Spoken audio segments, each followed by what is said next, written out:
So finally बढ़ते हैं chapter number 13 part 4 की तरफ। मेरा गला थोड़ा बैठ गया है अभी, बट आज ही इस चैप्टर को कंप्लीट करना पड़ेगा, क्योंकि कहीं ना कहीं पे इसको ज़्यादा लॉन्ग अब लेना और ज़रूरी नहीं है। हालांकि जब हम लोग शांति से आराम से बैठ के इसको देखते तो इसमें कहीं ना कहीं पे आपको थोड़ा सा नॉलेज ज़्यादा मिलता है। बट अब बच्चे ही कुछ रेगुलेशन से, तो मैं चाहता हूँ कि इसको मैं ख़त्म कर दूँ आज ही के दिन में। काफ़ी एक 4 घंटे का बड़ा सेशन हो गया है रिकॉर्ड करने में, और इसको बनाने में भी स्टार्टिंग में टाइम गया। हालांकि अब जो पार्ट 4 है इसके कुछ पार्ट्स मैंने पढ़े नहीं है, आपके सामने ही मैं पढ़ के इसको आपको एक्सप्लेन करने की कोशिश करूँगा, क्योंकि मैंने पहले पढ़ा हुआ है। जब एग्जाम देने गया था मैं, तब उस टाइम में मैंने पढ़े हुए थे। So let's move forward chapter 13 part 4। And subscribe करिए न्यू लोग चैनल को, लाइक करिए वीडियो को, कमेंट करिए वीडियो को। एंड मेरी जो मेहनत है उसके लिए थोड़ा सा एक कमेंट और एक लाइक कर देंगे तो आपका कुछ नहीं जाएगा, बट मेरा जो है एल्गोरिदम कहीं ना कहीं पे यूट्यूब का वो सक्सेस होता है। तो अगर आप वीडियो को देख रहे हैं, लाइक कर रहे हैं, तो प्लीज़ लाइक करिए। और अगर बाकी ट्विटर पे आप मुझे फॉलो करिए, टेलीग्राम पे फॉलो करिए। ज़्यादा टाइम नहीं लूँगा मैं इन सब चीज़ों में, एडवर्टाइजिंग में। हम लोग सीधा जाएंगे आगे। Regulation number 19, disclosure in research report. तो हर एक जो रिसर्च रिपोर्ट है उसमें एक डिस्क्लोजर देना कहीं ना कहीं पे ज़रूरी है। तो ownership and conflict of interest, देखो अगर आपकी कुछ ऑनरशिप है पहले से तो आप बता दो, कॉन्फ्लिक्ट ऑफ इंटरेस्ट है तो आप बता दो पहले ही कि भाई मैं एक XYZ स्टॉक में रिसर्च रिपोर्ट तो पब्लिश कर रहा हूँ, बट मेरा खुद का भी उसमें ऑनरशिप है। तो मेरा जो रिपोर्ट है, तो जब कोई रिसर्च रिपोर्ट पढ़ा तो उसको पता है कि भाई इसका ऑनरशिप है, तो कहीं ना कहीं पे इसका बायस हो सकता है, इसके कुछ जो इमोशंस है उस स्टॉक के साथ में ज़्यादा हो सकते हैं। सो डिस्क्लोज इफ एनी, जैसे आई टी स्टॉक्स मुझे बहुत पसंद है, मैं आई टी स्टॉक्स के पीछे लगा हुआ रहता हूँ। वो इसके लगा रहता हूँ बिकॉज मेरा आई टी स्टॉक में ट्रस्ट है। ये बात नहीं है कि मेरे उसमें होल्डिंग्स नहीं है, विप्रो में होल्ड करे बैठा, तो मैंने बता भी रखा है पब्लिक में कि मैंने होल्ड किया है उसको। तो ये मैं पहले से बता देता हूँ कि अगर मेरा कुछ उसमें है तो मैं ऑनरशिप अगर है, मेरा कॉन्फ्लिक्ट ऑफ इंटरेस्ट है, तो मैं उसको पहले बताऊंगा। Disclose if analyst their associated or relative, अगर आप ही का ही नहीं, आपके फैमिली में किसी रिलेटिव मेंबर का भी अगर उस पर्टिकुलर फिनेंशियल में इंटरेस्ट है, तो आपको ये बता देना पड़ेगा पहले। अगर कोई XYZ कंपनी है और उसकी सब्सिडरी कंपनी है ABC, और ABC के अंदर ट्राइडेंट के स्टॉक खरीदे हुए हैं, या कोई XYZ कंपनी की ट्राइडेंट, तो अगर ये कंपनी ट्राइडेंट के ऊपर डालती है रिसर्च रिपोर्ट, तो उसको बताना पड़ेगा कि हमारी जो सब्सिडरी कंपनी है ABC, उसके अंदर भी जो है ट्राइडेंट के शेयर्स हमने होल्ड करके रखे हुए हैं। ये बताना ज़रूरी है। ऐसा नहीं कि भाई XYZ कंपनी तो मैं छूट जाऊंगी, मैं ABC का कुछ नहीं बताऊंगी, ABC खुद बताएगा, ऐसा नहीं है। आपको बताना पड़ेगा वो सब चीज़ें, ठीक है। State if they own 1% or more than company security as a month before report release. तो 30 दिन पहले अगर रिपोर्ट आप रिलीज करें, तो उसके 30 दिन पहले, अगर आप 30 दिन पहले से अगर आपके पास में शेयर से 1% से ज़्यादा, या एक इफ दे ओन 1% और मोर या ज़्यादा, तो आपको उसको बता देना है कि भाई हमारे 1% से ज़्यादा शेयर है, इतना परसेंट हम लोग होल्ड करके बैठे। तो ऑब्वियसली कहीं ना कहीं पे हमारा जो इंटरेस्ट है वो थोड़ा सा एक हमारे साइड में हो सकता है, जिस साइड में हम लोग बाय करके बैठे। Compensation details, share compensation share if they or they are associated with have they received any payment from the company in the last year। अगर रिसर्च रिपोर्ट आप निकाल रहे हो तो आपको बताना है कि अगर लास्ट ईयर 1 साल के अंदर कुछ हमें पैसे तो नहीं मिल गए कंपनी की तरफ से रिसर्च रिपोर्ट डालने के लिए, अगर कुछ जो भी है बताना पड़ेगा। Disclose if they manage or help manage or help to manage any public offering for company in past year. तो उस कंपनी के अंदर पब्लिक ऑफरिंग करने तो नहीं आपने आप अपने एफर्ट्स डालें। ये पब्लिक ऑफरिंग अगर आप कर रहे हो तो फिर उस टाइम पे आप शेयर्स बिकवा रहे हो किसी कंपनी के, तो ये ना करो आप। State if they received any payment for banking और ब्रोकरेज सर्विसेज, तो कोई बैंकिंग और ब्रोकरेज सर्विस के लिए आप पेमेंट तो नहीं मिल रहा है। Mention any compensation for other services from the company in the past year, कोई एक ईयर में कोई और किसी और सर्विसेज के लिए तो पेमेंट नहीं कर दिया आपको, आपने उसको दिखाया हो कि भाई मुझे पेमेंट मिला है नॉर्मल, बट वो एक्चुअल में पेमेंट है किसी और चीज़ का, मैनिपुलेट करने का मार्केट में, तो वो गलत है। Disclose any benefit received from the company और third parties related to the research report, ठीक है। कोई बेनिफिट आपको मिला है थर्ड पार्टी की तरफ से तो वो भी आपको बताना पड़ेगा। पब्लिक अपेयरेंस कंपनसेशन क्या है ये, अभी ये भी मैंने पढ़े हुए नहीं है, ठीक है। ये अभी मैं आपको डायरेक्ट आपके सामने ही पढ़ के, क्योंकि पार्ट 4 में को टाइम ही नहीं मिला इतना कि मैं उसको पढ़ सकूँ, तो मैंने सोचा कि लाइव बना दूंगा मैं, या फिर वीडियो स्टार्ट करने से पहले एक बार पढ़ लूंगा, बट ठीक है अब कोई ज़रूरत लग नहीं रही है मुझे। State if they or their associated receive compensation from the company in the past year. यही बताना है आपको कि अगर आपके एसोसिएट्स या रिसीव कंपनसेशन हुआ है पिछले एक साल के अंदर। Indicate if the company was a client in a year before report release what service were provided. तो अगर आपके क्लाइंट थी कंपनी तो उसको आपने क्या क्या सर्विसेज प्रोवाइड किए ये बताना है, और वो एक साल पहले तक के अगर क्लाइंट थी तो। Note that they do not need to disclose certain compensation detail if it reveals confidential information about the future banking and brokerage transaction. तो कुछ कुछ चीज़ें जैसे फ्यूचर बैंकिंग और ब्रोकरेज ट्रांजेक्शन उसमें कुछ हिडन चीज़ें होती हैं, तो वो कॉन्फिडेंशियल अगर रहें तो बेटर है, उसको बाहर निकालने की ज़रूरत नहीं है। ठीक है। Previous employment. अब ये जो पार्ट है ना, ये जो मैं अभी पढ़ रहा हूँ, ये पार्ट है ना, एक बार आप उससे पढ़ के देखिए, कुछ समझ में नहीं आएगा। एटलीस्ट मैं जो अभी पढ़ा रहा हूँ आपको कुछ समझ में तो आ रहा है, भले थोड़ा सा रिलेट करने में हार्ड हो रहा है, बट स्टिल ये आप समझिए चीज़ को कि आपके लॉ वाली जो बुक है ना, लॉ वाली जो लैंग्वेज है ना, वो आपको समझ में नहीं आएगी, ये इजी लैंग्वेज है। Disclose if analyst has worked as an officer. अगर एनालिस्ट अगर पहले ऑफिसर, डायरेक्टर या एम्प्लॉय के तौर पे वर्क किया तो बता दीजिए। Market making activities mention if they have involve in market making company. Market making companies में अगर पहले इन्वॉल्वमेंट था तो वो भी बता देना है रिसर्च एनालिस्ट को। Additional disclosure provide any other information required by regulatory authority, research report and the public appearance. तो ये सब चीज़ आपको करनी पड़ती है, ठीक है, बतानी पड़ती है खुद के बारे में आने से पहले। Regulation 20, let's go to the Regulation 20 now. इसको एडजस्ट कर लेता हूँ बस एक second. Okay done, yes. So content of research report. Content of research report अब क्या है? रिसर्च रिपोर्ट जो आप बना रहे हो उसका कंटेंट क्या है? रिलायबल इंफॉर्मेशन होनी चाहिए, रेटिंग सिस्टम होनी चाहिए, price target and rating disclosure होना चाहिए। तो रिलायबल इंफॉर्मेशन क्या है? फिर उसके अंदर रिसर्च एनालिस्ट और organization must ensure that the fact होने चाहिए, उसके अंदर फैक्ट बेस होनी चाहिए, ट्रस्टवर्थी सोर्सेस होने चाहिए। ऐसा नहीं कि आप कुछ भी सोर्स बना रहे हो और उसी को डाल रहे हो इसमें, ऐसा नहीं। सोर्सेस भी ट्रस्टवर्थी होने चाहिए, अच्छे आर्टिकल्स होने चाहिए। They should clearly define the term they use in their recommendation and use this terms consistently. Rating system होनी चाहिए यहाँ पे, ठीक है। If a rating system is use, then rating मतलब क्या? मेरी रेटिंग है, एक एनालिस्ट है, मैं बोलता हूँ कि अगर ए है तो आप बाय कर लेना, बी दिया है तो आप समझ लेना कि होल्ड कर सकते हैं, सी दिया है तो बिल्कुल नहीं लेना। तो अगर ए दे रहा हूँ मैं रेटिंग और ए प्लस दे रहा हूँ तो मेरे हाई रिकमेंडेशन है कि इसको बाय कर लिया जाए। बी दे रहा हूँ और बी प्लस दे रहा हूँ तो होल्ड कर सकते हो, टाइट होल्ड करो आप, ठीक है। अगर खाली बी दे रहा हूँ तो खाली होल्ड करो, ठीक है। सी दे रहा हूँ तो बिल्कुल मत करो, और सी प्लस दे रहा हूँ तो उसको सेल कर दो, शॉर्ट कर दो। तो ये रेटिंग्स मैंने डिफाइन कर दिए सपोज। अब वो रेटिंग्स के हिसाब से मेरे क्लाइंट्स को पता है कि क्या रेटिंग के हिसाब से क्या रिजल्ट आएगा। इसके लिए क्रेडिट रेटिंग एजेंसीज के ऊपर अगर आप देखेंगे तो वहाँ पे ए प्लस प्लस, बी, सी ऐसे रेटिंग्स होते हैं वहाँ पे, और डी मतलब टोटली डेड, मतलब काम का नहीं है ऐसे। तो यहाँ पे अब हमने पढ़ा था क्रेडिट रेटिंग एजेंसीज, आपको याद होगा अगर, वही चीज़ यहाँ पे the rating system is used, analyst organization must clearly explain what rating means. तो ये जो रेटिंग मैंने दिया है इसका मतलब भी तो मेरे को बताना पड़ेगा, तो पहले मुझे बताना पड़ेगा वो price target. The if research report includes a rating or price target for the company securities and analyst has assigned this rating target at least 1 year. The report must include graph showing the daily closing prices of those security for duration of the rating for year 3 for the past 3 years whichever the shorter. Okay, ठीक है। तो यहाँ पे क्या बोल रहे हैं? Research report include rating and price target of company security and the analyst has assigned the rating and or the target at least 1 year. तो एक साल का आपको टारगेट वगैरह देना है वगैरह, सब चीज़ें लिखी हुई है यहाँ पे। आई डोंट थिंक कि अभी इसको इतना ज़्यादा पढ़ने की भी ज़रूरत है। Regulation recommendation in public media.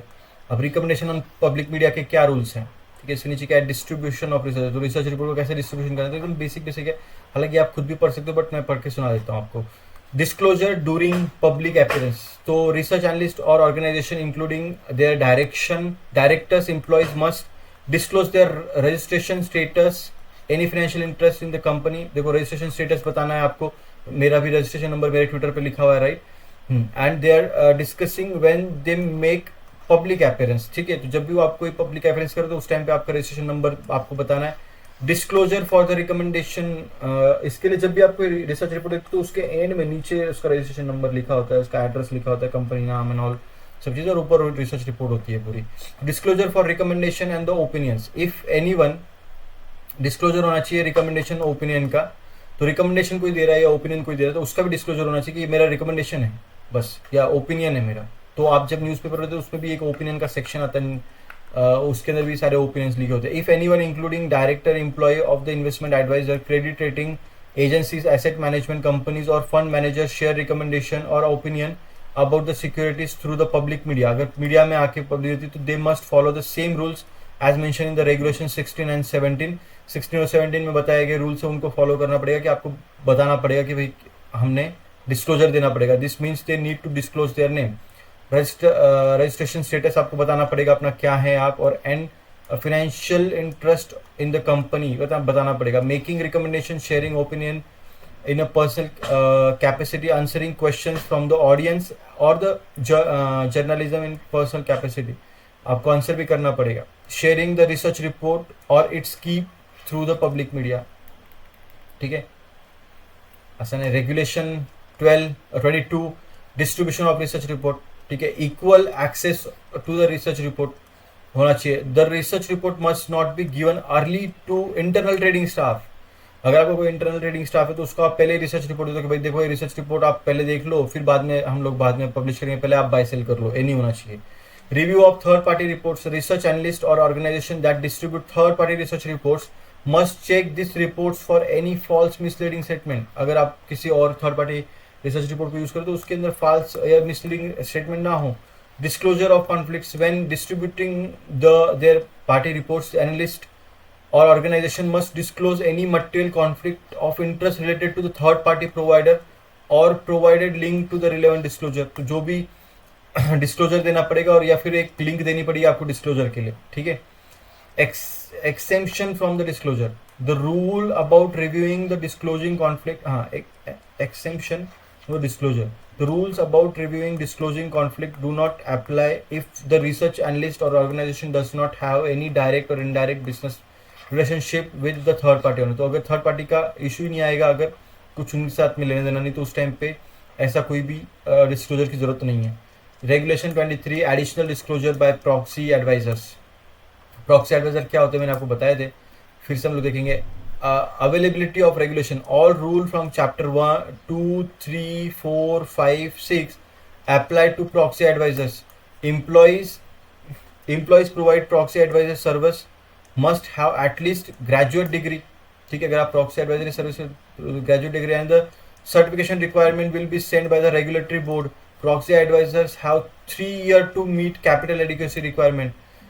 Required disclosure, proxy adviser must disclose, क्या क्या डिस्क्लोज करना पड़ेगा प्रॉक्सी एडवाइजर को? The level of research behind there recommendation, ठीक है। जो भी रिकमेंडेशन वो दे रहे हैं उसके पीछे की लेवल और रिसर्च बताना पड़ेगा। How they ensure the accuracy of ensure data, their policies for communicating with the issuer, how they handle the recommendation, तो ये भी आपको बताना पड़ेगा अगर एज ए प्रॉक्सी एडवाइजर हो। तो अब हमारा तो कुछ लेना देना है नहीं है इसमें। रिकॉर्ड कीपिंग, आपको एक रिकॉर्ड कीप करना पड़ेगा, voting recommendation and provide a board request, ठीक है। Proxy advisers certification and exemption, if there are any issue regarding how this regulation apply proxy advisers, the board can provide certification of exemption is needed, ठीक है। Next regulation 24 general responsibilities क्या है? Maintain independence, आपको independence maintain करना है किस किस में? रिसर्च एनालिस्ट और organization must keep their research activities separate from the business activities, ठीक है। फॉलो कोड ऑफ कंडक्ट, जो कोड ऑफ कंडक्ट के ऊपर रूल्स बताए गए थे आपको वो सारे फॉलो करने हैं। approve for control if there is any change in control of research analyst or organization, prior approval must needed from the board, ठीक है। report to the board, ठीक है। always must provide the information to board को, एक आप information दे दो हर चीज का। compliance responsibility, research analyst or organization are responsible for ensuring that the employees partners meet certification qualification requirement all the time. तो जो भी सर्टिफिकेशन है उसका जो रिस्पॉन्सिबिलिटी है कंप्लायंस की, सर्टिफिकेशन और क्वालिफिकेशन जो चाहिए, क्वालिफिकेशन तो चलो एक ही बार आता है, लेकिन सर्टिफिकेशन में चेंज होते रहता है, तो वो आपको अपडेट करते रहना पड़ेगा। Let's move forward to regulation 25, maintenance of record. तो जो रिकॉर्ड है आपको मेंटेन करना पड़ेगा सारा, ठीक है। कितने मिनट हो गए? 15 मिनट हो गए।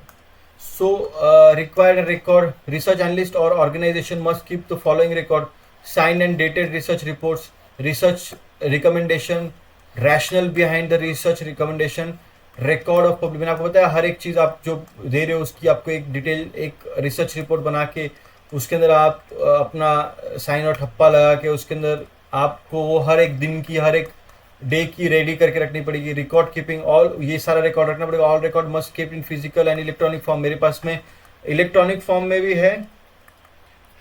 भी है और साथ ही में फिजिकल फॉर्म में भी है, दोनों में भी होना चाहिए, ठीक है। एटलीस्ट 5 years होना चाहिए उसके अंदर, ठीक है। If electronic recorded need to be sign, they must be sign digitally वो साइन होने चाहिए सारे। एनुअल कंप्लायंस ऑडिट होना चाहिए। एनुअल कंप्लायंस, एक साल में एक एनुअल कंप्लायंस का एक ऑडिट होगा। Research analyst organization must be conduct the annual compliance audit by the member of the institute of chartered accountant. तो सीए से आप जो है एक जो है या कंपनी सेक्रेटरी से आप जो है यहाँ पे एक एनुअल कंप्लायंस करवा लो, ऑडिट करवा लो, ठीक है। अपॉइंटमेंट ऑफ कंप्लायंस ऑफिसर, एक कंप्लायंस ऑफिसर को अपॉइंट करना है जो आपको हेल्प करेगा हर एक चीज में, ठीक है। देन रेगुलेशन 32, ठीक है। देखो monitoring compliances of the provision act, जो भी ऊपर आपको कंप्लायंसेस इतने सारे दिए हैं वो कंप्लायंस मैनेजर जो है आपके लिए मैनेज करेगा। रेगुलेशन 26, 26 के बाद में 26 कैसे चले गया? ये सीधा 32 कैसे चल गया? 26 के बाद में 32 कैसे चले गया? Let me check PDF. हाँ ठीक है, एक सेकेंड मैं पीडीएफ देख लेता हूँ एक बार। इनफैक्ट मैं चालू सेशन में देख लेता हूँ क्योंकि मुझे लग रहा है ये 26 रेगुलेशन 26 के बाद 32 कैसे आया? शायद से मैंने कुछ स्किप कर दिया है। देख लेते हैं एक बार जल्दी से। ओके, शायद से कुछ रेगुलेशन स्किप हो गए, वो मैं तुरंत ऐड कर दूंगा, कोई प्रॉब्लम नहीं है।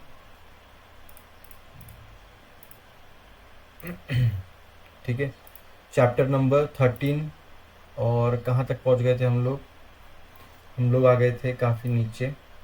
देखो अब देखो कितने कितने ये वास्ट हैं ये रेगुलेशन। देखेंगे अगर आप, ये मैंने शॉर्ट में किया। देखो इतने बड़े बड़े लाइन्स अगर आप पढ़ेंगे तो आपको खुद को पता है कि क्या होने वाला है आपके साथ में। ठीक है, अब यहाँ पे देखते हैं हम लोग 26 के बाद में क्या क्या रेगुलेशंस रह गए हैं, या इसमें भी वैसे ही दिया है, देख लेते हैं। ओके 25, 26 और डायरेक्ट 32 रेगुलेशन दिया है, बीच के रेगुलेशन स्किप किए। ओके मैं खुद डर गया कि लाइक कहीं मैंने तो नहीं स्किप कर दिया कुछ। सो आए, चलो ठीक है, बच गए। और पढ़ाने से थक गया हूँ यार, मैं बहुत थक गया हूँ, लिटरली बहुत थक गया हूँ क्योंकि बहुत ज़्यादा हो गया ना अभी। So it's okay, it's fine. और नींद भी पूरी नहीं हुई है कल, तो इस वजह से शायद से। सो आई होप अभी 32 regulation, liabilities for actions in case of default. Okay, break any provision of act or related to regulation or circulars। मेरे आवाज में थोड़ी पावर आ गई है अभी, देखिए।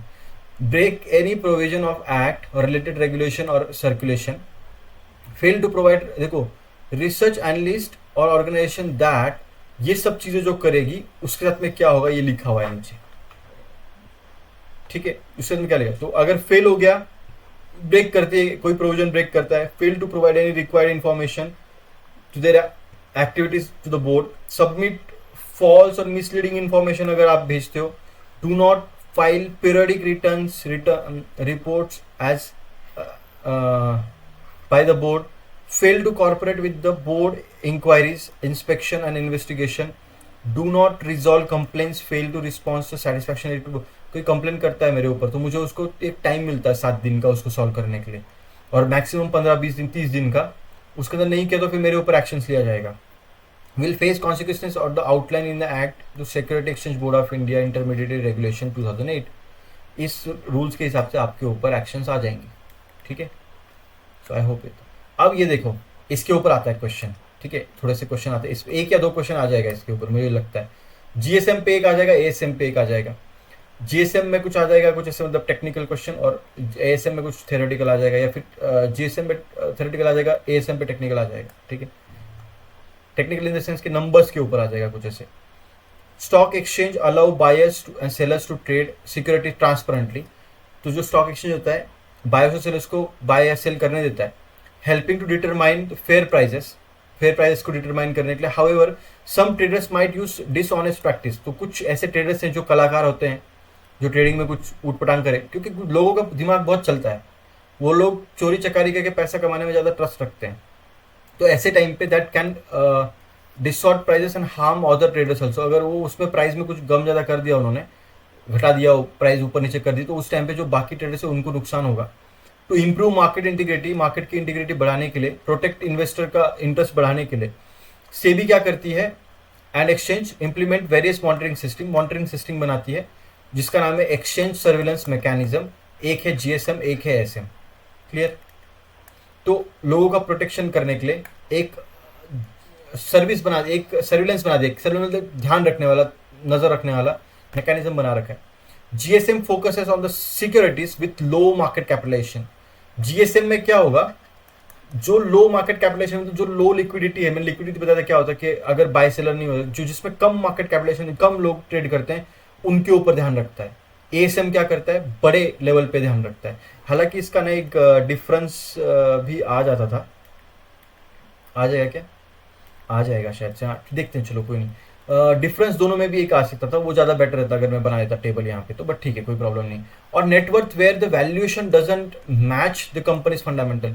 अगर कंपनी की वैल्यूएशन कंपनी के प्राइस से मैच नहीं कर रही है, ठीक है, और प्राइस बहुत ऊपर जा रहा है, वैल्यूएशन बहुत कम है, और अचानक से प्राइस बढ़ रही है, तो कुछ तो गड़बड़ हो रही है। कंपनीज मीटिंग, और ये जो स्टॉक है, ये नॉन एफएनओ स्टॉक्स यहाँ पे बोल सकते हैं, जिनका लो मार्केट कैप है, वो are listed to alert investor to be cautious. तो ऐसे स्टॉक्स के ऊपर कॉशियस करना जरूरी होता है। Encourage through due to the diligence before trading in this stock. Exchange and SEBI monitor this, SEBI और एक्सचेंज जो है इसको मॉनिटर करके रेस्ट्रिक्शन डाल सकती है, ठीक है। Trade for trade category only delivery basis trading allowed, ठीक है। तो डिलीवरी बेसिस ट्रेडिंग अलाउड हो जाएगी। Surveillance deposit requirement, traders must pay deposit for monitoring purpose. Reduce price bands, limit on how much price can fluctuate, ठीक है। Price के ऊपर एक लिमिट लगा देंगे कि इतने से ऊपर नहीं जाएगा, इतने से नीचे नहीं जाएगा। तो अगर स्टॉक ऐसा अजीब गरीब दिख रहा है या कुछ गड़बड़ होते हुए दिख रही है, जीएसएम के अंदर आ गया, वो डिटेक्ट हो गया। इंक्रीज मार्जिन रिक्वायर्ड, तो उसकी मार्जिन रिक्वायर्ड बढ़ा देंगे ताकि कम क्वांटिटी खरीद सकें लोग, नुकसान कम हो। या प्राइस फ्रीजिंग कर देंगे ऑन अपसाइड, तो एक प्राइस की फ्रीजिंग कर देंगे, उसके ऊपर नहीं जा पाएगा, उसके ऊपर एग्जीक्यूशन नहीं हो पाएंगे, तो ऐसा कर सकते हैं, ठीक है। अब ये इतना पढ़ने की मुझे लगता नहीं, कंपनी विथ नेटवर्थ एसेट, ठीक है, अब ये भी पढ़ना ही पड़ेगा शायद, मुझे लगता है, ठीक है। क्राइटेरिया फॉर जीएसएम क्या है, इंक्लूजन। जीएसएम में अगर आ गया सर्विलेंस है ये, ठीक है, मतलब कि अगर कोई स्टॉक है नॉर्मल चल रहा है, अचानक से उसमें से कुछ गड़बड़ होती है प्राइस में, तो उसको सर्विलेंस में डाल दिया जाएगा जीएसएम के अंदर या एएसएम के अंदर। तो उसके कुछ रूल है, वो कब जाएगा, जब नेटवर्थ है 10 करोड़ की और लेस देन फिक्स एसेट है 25 करोड़ के। नेटवर्थ 10 करोड़ की है, फिक्स एसेट 25 करोड़ के हैं, तो वो जीएसएम में आ जाएगा फिर, ठीक। तो फिर सेबी और वो आ जाएगा, एक्टिव हो जाएगा, चलो भाई इसको पकड़ते हैं अभी। ट्रेडिंग एट निगेटिव पी, और पी रेशो जो है निगेटिव है, तो फिर सेबी बोलेगी इसमें कुछ गड़बड़ है। 10 करोड़ की नेटवर्थ है, एसेट है इसके 25 करोड़ के, और पी रेशो तो कम है, ठीक है, नेगेटिव पी में चल रहा है, तो पक्का कुछ तो गड़बड़। Securities already suspended, certain securities like PSU index securities, those have paid dividend in last 3 years, stock that had an IPO within the last year, derivative security with the significant institutional holding, और those involve merger और demerger। क्या लिखा है समझा नहीं मैं, इसमें कुछ नए पॉइंट्स ऐड किए क्या। Like to security already suspended, ठीक है, ये जो चीज है ये अप्लाई नहीं होती उनमें जिसमें सिक्योरिटी सस्पेंडेड है ऑलरेडी, और जो नए आईपीओ आए हैं या फिर 1 साल के अंदर आए हैं, या फिर जिसमें डेरिवेटिव्स वगैरह, जो डेरिवेटिव्स के प्रोडक्ट है। अब क्या क्वेश्चन आता है जीएसएम के और एएसएम के ऊपर, मैं बता देता हूँ। तो जीएसएम में ऐसे स्टॉक्स होते हैं जिनका मार्केट कैप लो होता है और नॉन एफएनओ स्टॉक्स होते हैं, ओके। और फ्यूचर्स एंड जो डेरिवेटिव्स जिसमें होता है, या जिनका वो फ्यूचर्स एंड डेरिवेटिव उनमें होता है जिनमें हाई मार्केट कैप होता है, हाई लिक्विडिटी होती है, वो एएसएम में ट्रैक किए जाते हैं। You understood? बस यही था, ये इसमें इन दोनों में से एक क्वेश्चन आता है पक्का, ठीक है। Companies with low market capitalization below 25 crore but trading P ratio greater than the double, ठीक है। तो अगर 25 करोड़ से नीचे मार्केट कैपिटलाइजेशन है और P ratio is greater than the double of that benchmark index से डबल पी रेशियो है, तब ये आ जाएंगे रेडार में, ठीक है। Trading at the negative P ratio with negative और double benchmark of index price to book ratio, अगर ऐसा भी होगा नेगेटिव पी रेशियो है और price to book ratio double है, तो भी ये रेडार में आ जाएंगे, ठीक है। समझ गए आप? तो जीएसएम इसके ऊपर सर्विलेंस करेगा, इन स्टॉक की लिस्ट निकाल के अपने आप देते रहेगा सेबी को, ये देखो ये देखो ये देखो, इसमें ये गड़बड़े ये गड़बड़े ये गड़बड़े, और सेबी जाके एक एक के ऊपर चेक करती रहेगी, इंक्वायरी करती रहेगी। ये एक सर्विलेंस था ऑटोमेटिक। दूसरा एडिशनल सर्विलेंस मेजर्स, ठीक है। एडिशन, अब ये क्या होता है, ये नॉन एफएनओ के ऊपर भी हो जाता है। While GSM focus on the security based on their valuation, ASM target security based on price and volume fluctuation. यहां पे वॉल्यूम, अब वहां पे होगा GSM is security based on the dash dash and ASM based on price and volume, price and volume fluctuation. तो आपको वहां पे वॉल्यूम फ्लक्चुएशन जो भी आंसर रहेगा वो सिलेक्ट करना पड़ेगा। तो ये फिल इन द ब्लैंक्स में आ सकता है। In also it is also considering the trading volume by top 25 clients for the certain stocks. The factor, जो टॉप 25 जो लोग हैं उस स्टॉक के अंदर बाय या सेल करे, उसका ट्रेडिंग वॉल्यूम क्या, उससे कंपैरिजन करके देखते हैं लोग, कुछ गड़बड़ तो नहीं है। Price variation, difference between the high low prices over the past 3 months, high और लो के जो प्राइसेस है उसके जो आखिरी 3 महीने का जो डेटा है उसके ऊपर से प्राइस के वेरिएशन ये लोग करते हैं। Closing price variation, change in closing price over a various period of time such as 1 month, 60 days, 365 days, इनके मतलब जो है एक महीना या 2 महीने या 1 साल के हिसाब से जो भी क्लोजिंग प्राइस होती है उसके हिसाब से लोग पता करते हैं कि भाई कुछ तो गड़बड़ चल रही है। Client concentration, the percentage of the percentage of total trading volume contributed by top 25 client for each stock, ठीक है। वॉल्यूम वेरिएशन क्या है, change in the trading volume over a different time frames. अगर अलग टाइम फ्रेम में अलग variation volume में गड़बड़ हो रही है तो ये लोग तुरंत कर लेते हैं। The criteria can vary based on the market capitalization of the market valuation, the P ratio और मार्केट कैपिटलाइजेशन के हिसाब से थोड़ा सा फॉर्मूला चेंज हो सकता है। ASM exemption, ASM does not apply to security already under GSM. तो जीएसएम में अगर आपकी सिक्योरिटी तो वो एएसएम उसके ऊपर अप्लाई नहीं होगा। तो ये आता है ASM do not apply to GSM, true और फॉल्स में आ जाएगा आपको ये, ठीक है। Security that in the trade for the trade segment. अब ये 4 ऑप्शन में से एक ऑप्शन गलत होगा, वो आपको सिलेक्ट करना होगा, या फिर 4 में से एक सही होगा, ये बाकी इनमें से एक सही वाला उसमें होगा और बाकी सब गलत होंगे तो वो आपको हटाना पड़ेगा। तो ये एक बार पढ़ लेना आप क्या क्या नहीं डलता है। Security with available derivative product, तो डेरिवेटिव प्रोडक्ट है तो उसमें एएसएम में नहीं जाएगा। ओके, मुझे लगा था कि जाएगा। पब्लिक सेक्टर यूनिट्स पीएसयू इसमें नहीं जाते हैं, ठीक है। मार्जिन एंड रेस्ट्रिक्शन, चलो फाइनली ये बढ़ रहे हैं आगे, फाइनली कुछ लास्ट बचा है। अच्छा, ये एएसएम का पॉइंट है वो मार्जिन का, और उसके बाद में थोड़ा सा एकदम बचा है पार्ट, हम लोग जल्दी से इसको कंप्लीट कर लेंगे एंड इस सेक्शन को ख़त्म करेंगे। एक बार पहले मैं पूरा पीछे का क्लीन अप कर देता हूँ ताकि लैग ना हो सिस्टम। Okay, done, yes.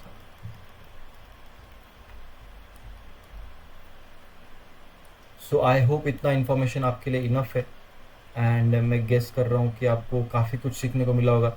बहुत लंबा चैप्टर है, मुझे पता है आप थक गए हैं, आप खुद भी समझ के चीज़ों को थक गए, and I am damn sure कि आपको इस चैप्टर को ख़त्म करने में 2 से 3 दिन लगेंगे। आप सोचिए मैंने एक दिन में एक्सप्लेन कैसे किया होगा, और एक ही दिन में नोट्स कैसे बनाए होंगे, आप सोचिए एक बार। तो लिटरली मेरे आइज़ के आगे डार्क सर्कल्स आ गए, देखिए आप, नींद नहीं हो पाई सही से।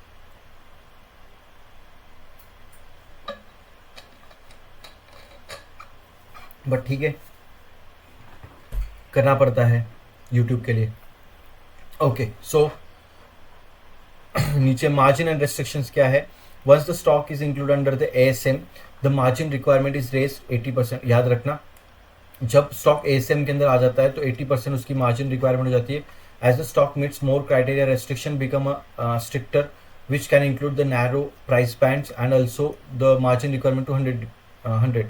तो जब जैसे ASM में आ जाएगा तो आपकी जो मार्जिन रिक्वायरमेंट है वो 80% हो जाएगी, और जैसे जैसे आगे स्ट्रिक्ट होते जाएगा वैसे वैसे 100% मार्जिन लगेगा, और साथ में जो प्राइस की जो बैंड है वो नैरो होती जाएगी। ठीक है, क्लियर है। Stock under the ASM are reviewed periodically इनको देखा जाता है, and if they no longer meet the criteria they can remove from the ASM। अगर वो क्राइटेरिया से बाहर हो जाते हैं तो वो सर्विलेंस से हट जाते हैं। ठीक है, as per the SEBI derivatives, the research analyst, investment advisor are required to ensure compliance with the following advertisement code। तो advertisement code के साथ में क्या क्या चीज़ें, form of communication। देखिए, advertisement include any communication that might influence investors decision such as a pamphlet, brochures, research report, ऐसी कुछ भी जो है ऑडियो विजुअल कंटेंट। ओके, ये सोशल मीडिया पे एडवर्टाइजिंग जो चलते हैं वो यहाँ पे बता रखा है। Communication might be influence investor. ठीक है, तो इन्फॉर्मेशन डिस्क्लोजर इन एडवर्टाइजमेंट भी होना चाहिए। The name of the IARA सही से दिखा होना चाहिए एडवर्टाइजिंग अगर हो रही तो। रिसर्च ऑफिसर, तो जो आप देख रहे हैं ना, ये बोलते हैं कि हमारे सेबी के टिप्स लो वगैरह, उसके अंदर भी उनको क्या है, RA का नाम, उनका रजिस्ट्रेशन नंबर, लोगो, CIN, सब कुछ एप्लीकेबल, वो सब कुछ डालना पड़ता है। Accurate, clear and conscious information होनी चाहिए। स्टैंडर्ड वार्निंग होनी चाहिए। लीजिबल फॉन्ट होने चाहिए। ऐसा नहीं कि आप कुछ कर्सू राइटिंग में से लिखे हुए नंबर, रजिस्ट्रेशन नंबर, ताकि लोगों को समझ नहीं आए। इन्वेस्टमेंट इन कर्सू राइटिंग ऐसी नहीं होती है। ठीक है, तो उस चीज़ समझ लेना आप। तो मैंने ऐसे ही अभी थक गया हूँ तो मैं हाथ मेरे, तो अभी वो कुछ भी बना रहे हैं ड्राइंग्स पर, ऐसा समझ लो आप। So subject to the market risk. Okay, investment in securities market are subject to the market risk. देखिए, ये एक आपको डालना पड़ता है। क्या मैं ये फॉलो करता हूँ? देखिए, आप मैं आपको दिखाता हूँ एक चीज़।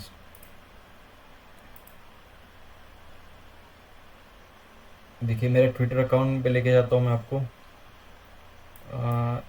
x.com। यहाँ पे आने के बाद मैं आपको मेरे प्रोफाइल पे लेके जाता हूँ। देखिए, यहाँ पे investment in securities are subject to the,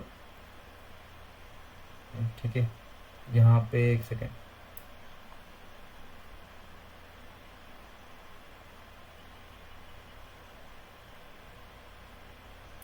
ये देखिए यहाँ पे अक्टूबर 31 को मैंने मॉर्निंग में डाला, investment in securities market are subject to market risk, read all related document carefully before investing, registration by SEBI and certification from the NSM is no way guaranteed the performance to the intermediatory और provide any assurance to the return. ठीक है, उसके बाद में मैंने मेरी research डालना start किया है। सो पहले हमें डिस्क्लेमर देना पड़ता है कि क्या है, टारगेट्स वगैरह देते वक्त भी आपको सोच समझ के देना पड़ता है।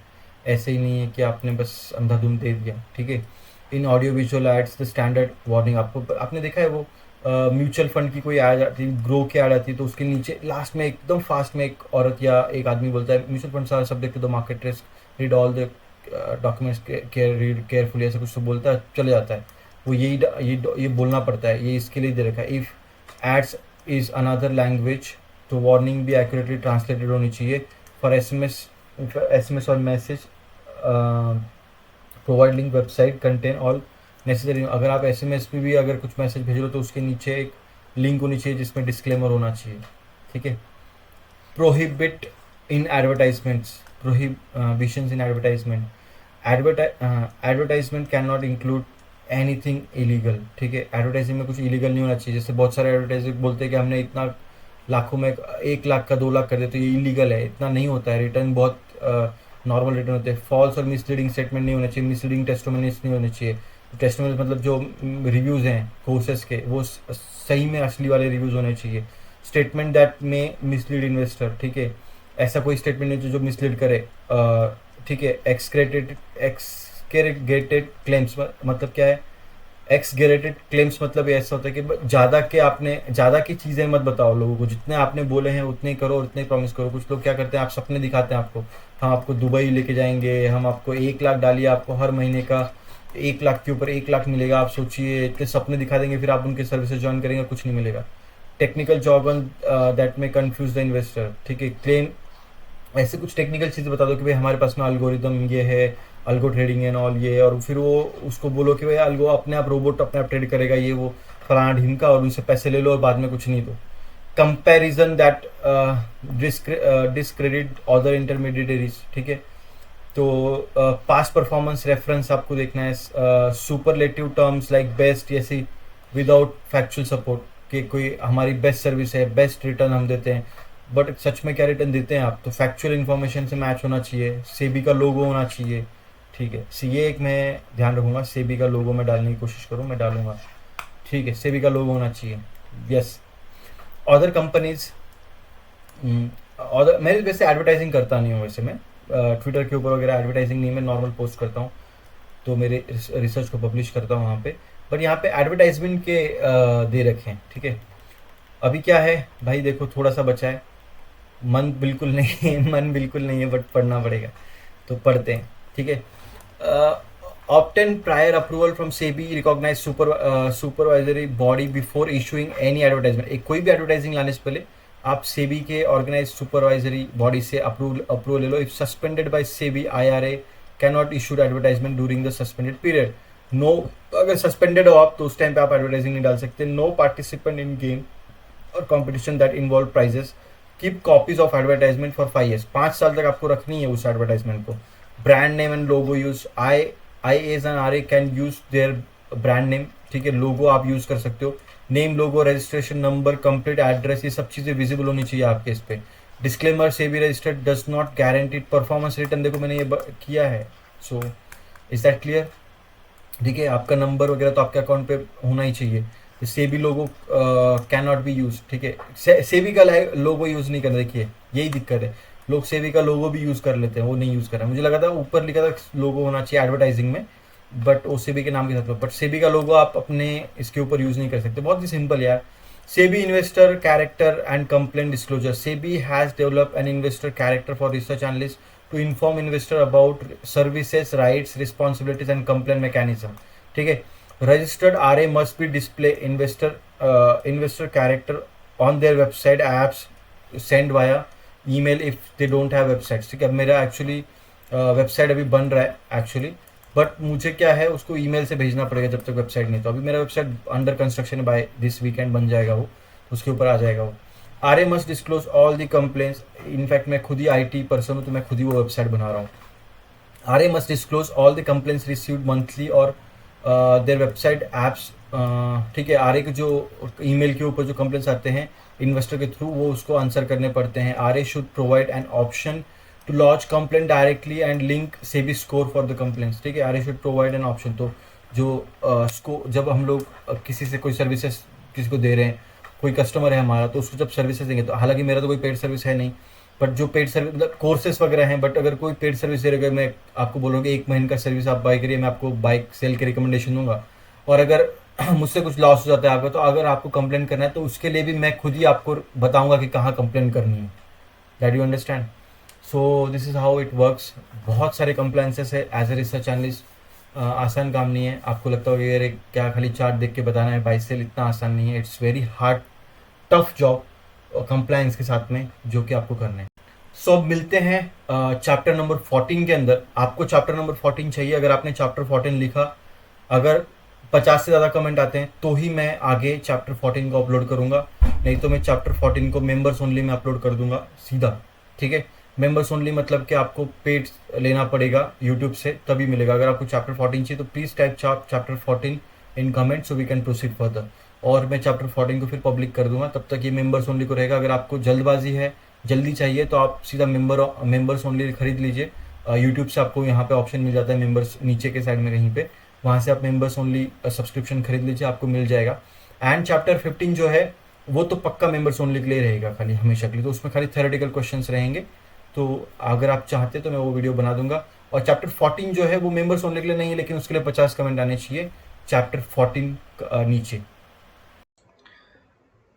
हेलो फ्रेंड्स, तो मुझे लगता है कि ये वीडियो अगर आप देख रहे हैं तो इसका मतलब ये है कि लाइक आपने मेरा टेलीग्राम या ट्विटर देखा है मेरी। उसके बाद में डेली मॉर्निंग कैसे एक रिस्क रिवॉर्ड बना के हम लोग एक ट्रेड करते हैं प्रॉपरली, जिससे बड़ा लॉस नहीं हो। तो ये जो स्किल्स हैं ये अगर आप में भी आने चाहिए, तो ये कोर्स आपके लिए कैसे हेल्पफुल रहेगा, ये कोर्स में आप कैसे सीखेंगे वो सब चीजें, कैसे आप एक proper buy sell target stop loss पकड़ पाएंगे किसी भी स्टॉक से, कैसे आप इंडेक्स ट्रेडिंग, कैसे आप जो है स्टॉक में ट्रेडिंग कर पाएंगे, ये सब चीजें इस कोर्स में कवर होंगी। सो ये वीडियो देखने से पहले मैं सबको रिक्वेस्ट करता हूं कि ये वीडियो को आप पूरा स्टार्ट से लेके एंड तक देखिए। इसके एंड में मैं इसका फीस भी बताऊंगा, कोर्स में क्या क्या चीजें होने वाली ये भी बताऊंगा, कैसे आपको लाइफ टाइम सपोर्ट मिलने वाला ये भी मैं आपको बताऊंगा। तो इसको पूरा स्टार्ट से लेके एंड तक ध्यान से देखिए। सो वीडियो को स्टार्ट करते हैं। सबसे पहली चीज के जो हमारा जो कोर्स है वो टोटल 5 डेज में होगा। सो 5 डेज में हमारा कोर्स होने वाला है, मतलब ये नहीं कि आपको 5 डेज में ही खत्म करना है, ऐसा नहीं है। आप अपने टाइम के हिसाब से इसको कंप्लीट कर सकते हैं। आज आपने डे 1 कंप्लीट किया है जो 3 घंटे का है, तो आप डे 2 अपने हिसाब से कभी भी अपने हिसाब से एक हफ्ते बाद 2 हफ्ते बाद भी कंप्लीट कर सकते हैं। तो जरूरी नहीं है कि आपको इसको उसी दिन खत्म करना है या उसी टाइम पर आपको खत्म करना है, ऐसा नहीं है। ठीक है। सो उसके बाद में अगर आप देखेंगे ध्यान से यहां पर के मैंने जो कोर्स को डिवाइड किया है 5 डेज में डिवाइड किया है, तो इसमें क्या क्या चीजें होने वाली है देखिए। पहले 4 दिन में आपको 4 अलग अलग स्ट्रैटेजीज देने वाला हूं, जिसमें सब कुछ चीजें इंक्लूड होंगी। मैं आपको बताता हूं ये स्ट्रैटेजीज किस चीजों पर डिपेंड होंगी या फिर क्या, लेकिन इन स्ट्रैटेजी में प्रॉपरली बाय कहां करना है, सेल कहां करना है, टारगेट कहां रखना है, स्टॉप लॉस क्या रखना है, रिस्क रिवॉर्ड कैसे मैनेज करना है, कितना क्वांटिटी डालना है, ये तक डिफाइन होगा। सब कुछ चीजें इन स्ट्रैटेजी में अच्छे से, हर स्ट्रैटेजी का रिस्क रिवॉर्ड जो है वो 1:2 जो है 5 है। कुछ पैटर्न्स होंगे जो मैं आपको दूंगा, उनको एज इट इज फॉलो करना है। अगर पैटर्न बनता है तो ट्रेड करना है, पैटर्न नहीं बनता है तो सिंपली छोड़ देना है। आपने देखा होगा कि मैं बहुत बार कभी कभी ऐसा होता है कि मैं ट्रेडिंग छोड़ देता हूं उस दिन के लिए। वो क्यों छोड़ता हूं? बिकॉज मार्केट समझ नहीं आता है, डायरेक्शन समझ नहीं आती है, पैटर्न्स खराब हो जाते हैं। तो पैटर्न्स क्या है ये मैं आपको इस कोर्स में बताऊंगा। पैटर्न्स में सब कुछ चीजें होंगी, इंक्लूड रूल्स होंगे। उन रूल्स को आपको एज इट इज फॉलो करना है। और मैं मानता हूं अगर आप रूल्स को फॉलो करते हैं तो आपको 95% एक्यूरेसी मिलती है। और हालांकि अगर आप रूल्स फॉलो नहीं करते तो 80 से 90% तक आपको एक्यूरेसी मिलती है। आपने एक्यूरेसी देखी है चैनल में, मुझे बताने की जरूरत नहीं है। देन उसके बाद में आपको 5th डे में जो है एक स्कैनर मिलने वाला है। स्कैनर मतलब क्या? देखिए बहुत लोगों का एक कंफ्यूजन होगा कि स्कैनर और स्क्रीनर दोनों में कंफ्यूजन होता है। तो ये चीज आप समझ लो कि स्क्रीनर मतलब कि आपको दिखाएगा कि हाई वॉल्यूम, लो एंड ये top gainers and top losers and ये सब चीजें वो स्क्रीनर में आती हैं। स्कैनर मतलब क्या? स्कैनर मतलब वो सारे स्टॉक्स को स्कैन करेगा और आपके सामने जो हमारे पैटर्न्स बन रहे हैं वो आपके सामने रख देगा। तो हमारा एक डैशबोर्ड है, उस पर आप सीधा जो है आपको वहां पे आ जाएंगे। ये 5 स्टॉक जो है आपका फर्स्ट स्ट्रैटेजी बना रहे हैं, ये जो 2 स्टॉक ये अलग स्ट्रैटेजी बना रहे हैं, और ये जो स्कैनर रहेगा ये मेरा खुद का बनाया हुआ स्कैनर है। और एक और चीज कि ये जो स्कैनर है ये लाइफ टाइम आपके लिए फ्री रहेगा इस कोर्स में। तो ऐसा नहीं कि मैं आपसे 5 डेज का कोर्स करवा रहा हूं उसके बाद में मैं आपसे बोल रहा हूं कि यार आपको अलग से कुछ अमाउंट पे करनी पड़ेगी, ऐसा नहीं है। तो ये जो कोर्स है ये पूरा जब जैसे ही आप कंप्लीट करते हैं इसका फीस आप पे करेंगे, इसका कोर्स कंप्लीट करेंगे, उसके बाद में ये स्कैनर आपके लिए फ्री रहेगा।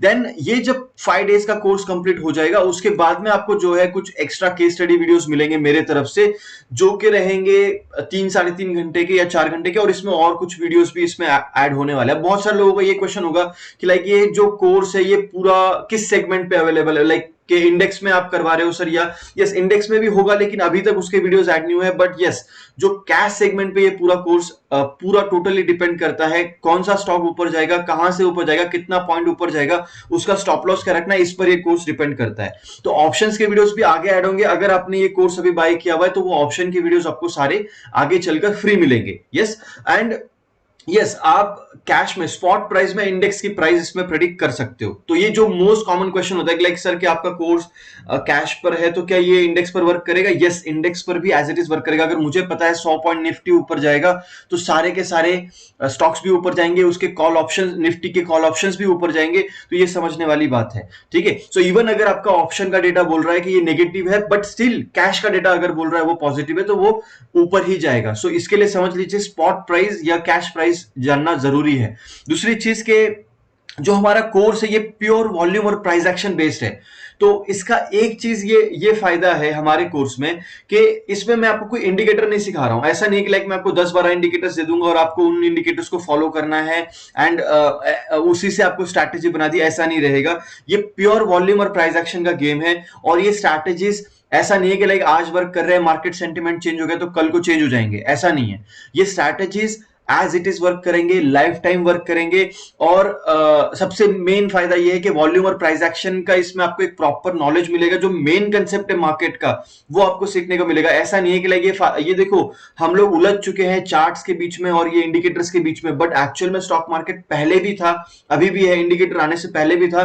तो मैं आपको जो इस कोर्स में सिखाने वाला हूं वॉल्यूम और प्राइस एक्शन सिखाने वाला हूं। तो ये चीज को आपको समझना है।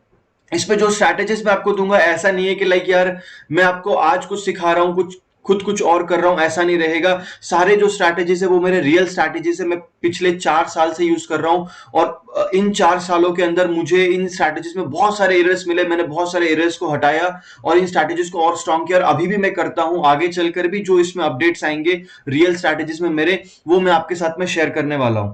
देन ये तो मैंने आपको बता दिया कि लाइक सेशंस जो है रिकॉर्डेड है, मल्टीपल टाइम आप देख सकते हैं, रिपीटेडली आप देख सकते हैं। आपको लगता है 6 महीने बाद देखना है, आप देख सकते हैं, 1 साल बाद देखना है, आप देख सकते हैं।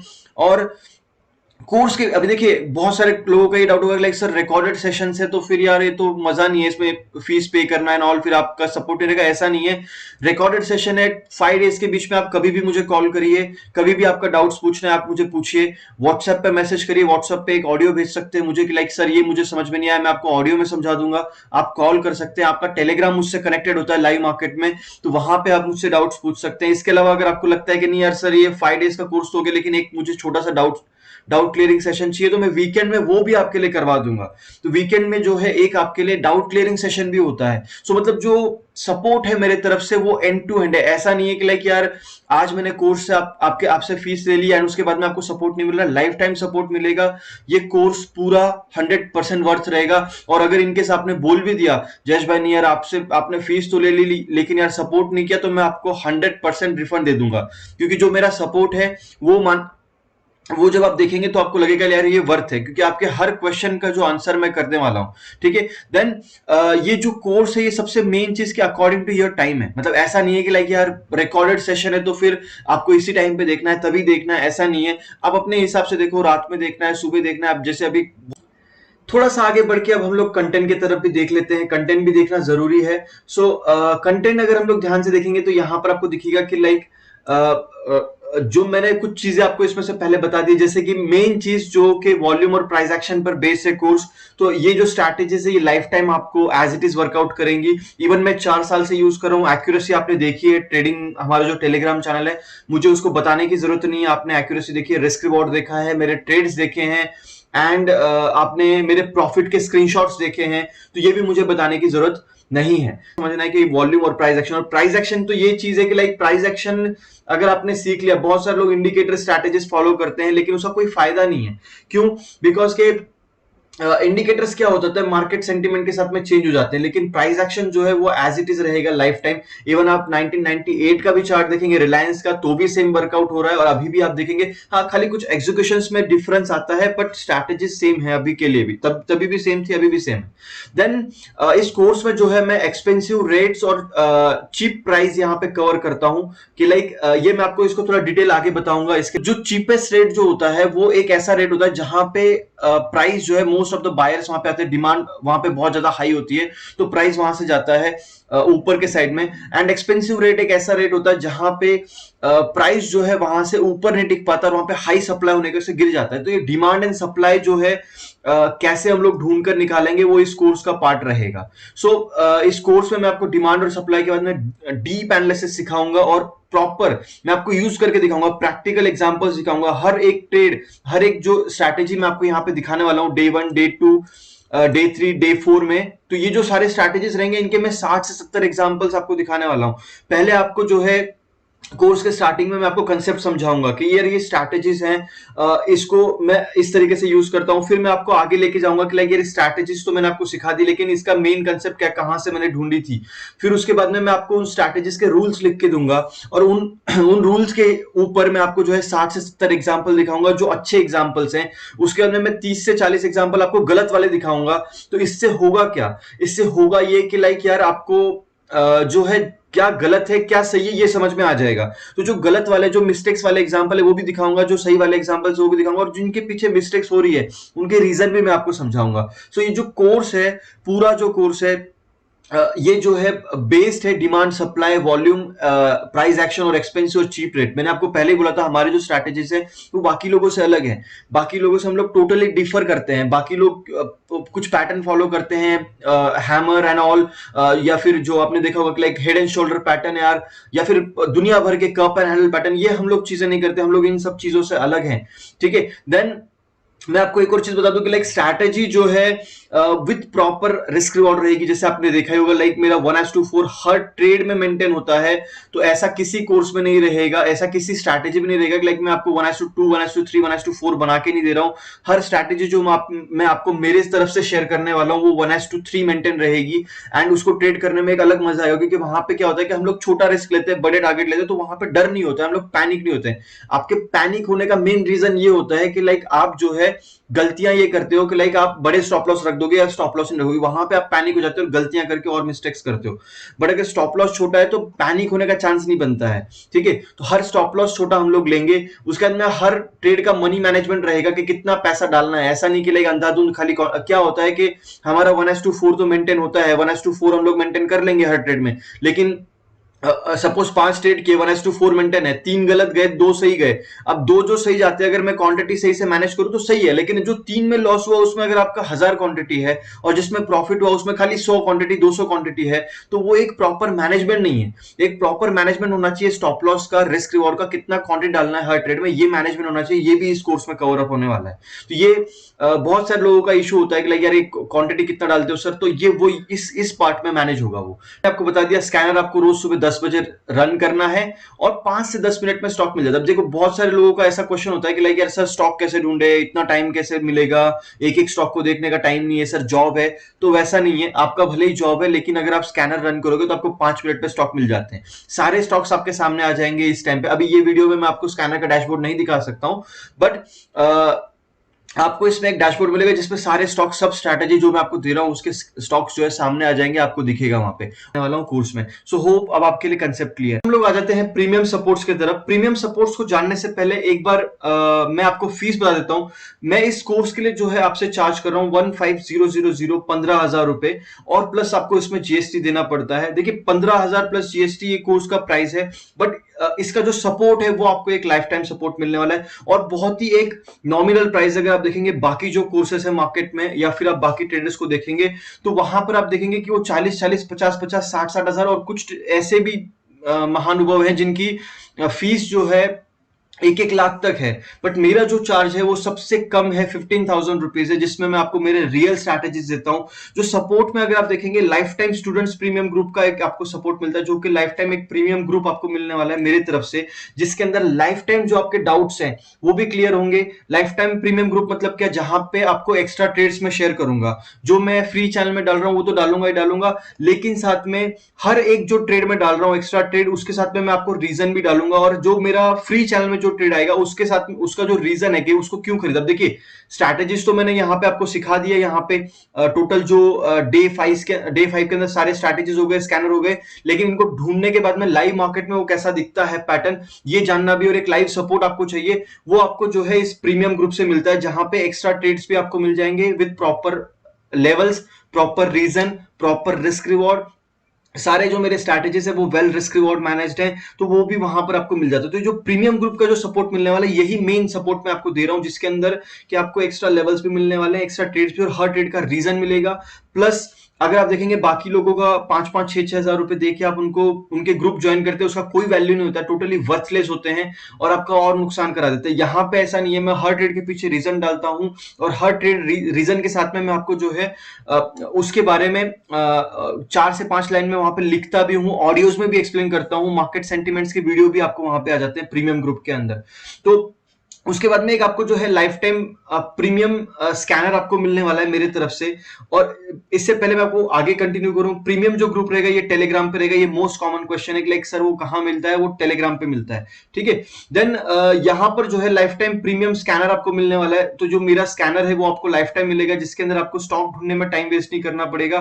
अभी एफएनओ के इतने सारे स्टॉक है दुनिया भर के, एक एक स्टॉक को कहां आप ढूंढते बैठेंगे, कहां पैटर्न बन रहा है, पैटर्न तो मैंने दे दिया, उसको ढूंढने के लिए आपको एक एक स्टॉक को खोलना खोलना पड़ेगा ना, तो वो टाइम वेस्ट ना हो इसके लिए स्कैनर है। तो स्कैनर का फायदा ये रहेगा कि लाइक आपको टाइम वेस्ट नहीं करना पड़ेगा अपना। अगर आप जॉब करते हैं, बिजी पर्सन है, स्टूडेंट है, बिजी पर्सन है, तो उस केस में आप स्कैनर रन करिए, आपको तुरंत स्टॉक मिल जाता है। आपको 11 बजे टाइम मिलता है ट्रेडिंग के लिए, 2 बजे मिलता है, 1 बजे मिलता है, जब भी आप आएंगे 5 मिनट में आपको स्टॉक मिल जाएगा स्कैनर की वजह से, ठीक है। बट हाँ, स्कैनर का मतलब ये नहीं कि लाइक आपको जो स्टॉक है वो ट्रेड ही करना है, उसमें वो खाली आपको, वो रोबोट है, वो आपको स्टॉक्स देगा, बट आपको डिसाइड करना है अपने आंखों से कि वो सही है या नहीं।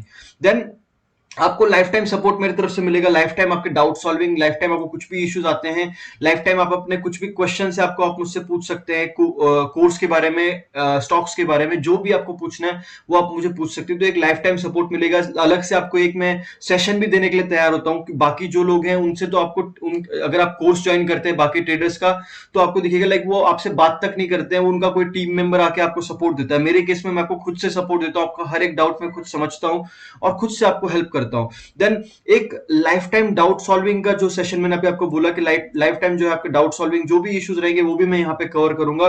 देन जो भी न्यू स्ट्रैटेजीज आएंगे ना, उसके ऊपर भी मैं आपको यहाँ पे वीडियोस दे देता हूँ। जो हमारा प्रीमियम ग्रुप है, यहाँ पे अपडेट्स आएंगे, स्ट्रैटेजी अपडेट हो गए, आप देख लो, जिस जिस वेबसाइट से मैं आपको एक्सेस देने वाला हूँ वहां पर भी आपका कोर्स अपडेट हो जाता है। सो मतलब कि जो मेरी तरफ से जो सपोर्ट मिल रहा है ना, वो एंड टू एंड रहेगा। कोर्स अपडेट होगा, उसके भी वीडियोस मिलेंगे, आगे चल के ऑप्शन का डेटा आएगा, उसके भी वीडियोस मिलेंगे, आगे चल के कुछ और केस स्टडीज में ऐड करूंगा, आगे चल के जो नए टेक्नोलॉजीज आएंगे, जो मैं सीख रहा हूँ, ग्रैप कर रहा हूँ, वो आपको भी मैं सिखाऊंगा, वो वहां पे अपडेट हो जाएगा। तो ये जो कोर्स, ये एक ही बार आपको लेना है, लेकिन लाइफ टाइम आपको सीखने को मिलेगा। देन हर एक ट्रेड जो स्टॉप लॉस हिट कर रहा है, जैसे अगर मेरा आज स्टॉप लॉस हिट हो गया ऑरो फार्मा में, तो मैं आपको बता दूंगा कि ऑरो फार्मा में स्टॉप लॉस हिट होने का क्या रीजन है। ये उस वीडियो में, उस प्रीमियम ग्रुप में यहाँ पे आ जाएगा। तो ये जो प्रीमियम ग्रुप है, ये सब कुछ है आपके लिए, ऐसा समझ लो। तो अगर आप ये कोर्स कर रहे हो, मेरे साथ में जुड़ रहे हो, तो ये प्रीमियम ग्रुप आपके लिए वैल्यू रखता है, ये याद रखना। अगर आप कोर्स स्टार्ट कर रहे हो तो ये प्रीमियम ग्रुप ज्वाइन करना जरूरी है आपके लिए, ये स्टार्ट रखना। और ये प्रीमियम ग्रुप में आपको ज्वाइन, इसमें लाइफ टाइम आपको एक्सेस मिलने वाला है। सो होप आपको सारी डिटेल समझ में आ गई। फीस भी एक नॉमिनल फीस है,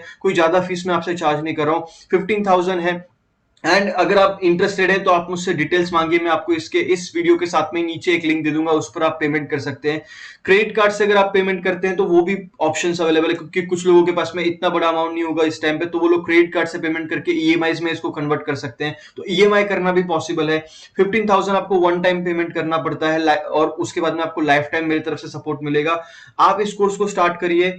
इस कोर्स के बीच में आपको कुछ भी प्रॉब्लम आता है, मैं आपको सपोर्ट करूंगा। पूछते हैं कि कैपिटल रिक्वायरमेंट क्या है हमारे कोर्स का। तो कैपिटल जो रिक्वायरमेंट है, ये टोटली आप पर डिपेंड करता है कि आपको कितना कैपिटल यूज करना है। ये मुझ पर नहीं है या मेरे स्ट्रैटेजीज पर नहीं है कि आपको इतना ही। देखिए, अगर मैं ऑप्शन ट्रेडर होता तो उस केस में मैं आपको बोलता कि 40,000 रख लो, 30,000 रख लो, बट हम लोग कैश ट्रेडर हैं, तो एज ए कैश ट्रेडर आप जितना रिस्क लेंगे उतना आपको प्रॉफिट मिलेगा। बट यूजुअली जो है, मैं मानता हूं कि इंट्राडे में हम लोग 1% आराम से निकाल लेते हैं, शॉर्ट टर्म में हम लोग 6 से 7% निकाल लेते हैं। तो अगर 1% इंट्राडे में हम लोग निकाल लेते हैं, अगर आप 1 लाख का कैपिटल यूज करते हैं तो 1,000 रुपए का आपको प्रॉफिट आराम से निकलता है। बट हमें मार्जिन भी मिलता है, आपको पता होगा जैसे, तो मार्जिन यूज करके हम लोग 4,000 तक का प्रॉफिट आराम से निकाल सकते हैं। तो 4% हम लोग इंट्राडे में बुक करते हैं।